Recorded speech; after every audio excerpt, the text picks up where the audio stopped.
We wanted to do a brief demonstration of Sensor Networks WheelArray. And the WheelArray, if you don't already know, is a linear array that's built into the center of an axle. That array is then surrounded by a flexible membrane tire that is filled with water and purged of all air. So now you have an array that is pointed at a test piece, and the tire rotates about it. While it's doing that, we have an encoder set back here that feeds positional information to the instrument, and very quickly we can test parts as if they were in a C-scan system, but with just the power of a C-scan system, but in the palm of your hand. For example, we have a part that we have a number of defects in that we put in plexiglass so that you could see them visually at various depths and of three different sizes. And then we have a Sensor Networks logo in there. And the idea is that we can C-scan it and you can very quickly see if it worked.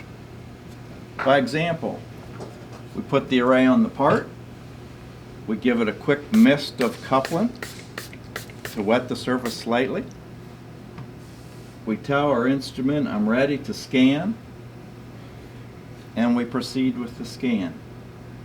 As we move forward, the encoder we're taking data as the encoder clicks forward. I'll go a little bit faster on purpose here. You see that I missed some data, which is described by the purple bars, so I can back up and repaint over them. And as I proceed with the scan, we get to the end of the part. There's the Sensor Networks logo, and here is a groove that we use to make sure that all elements are firing properly. In the end, you can see how the image shows that how well we can C-scan, that we can see all the defects at the different depths.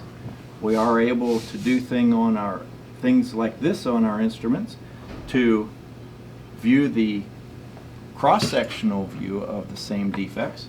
Now we are looking at the same part where this is the top surface, this is the bottom surface, and this is the thickness. So as we go over a defect, or three defects actually, you can see them showing up: a large defect about 2/3 of the way through the thickness, a medium, and a small. And then this is the A scan from an individual element that has created this entire image. Thank you.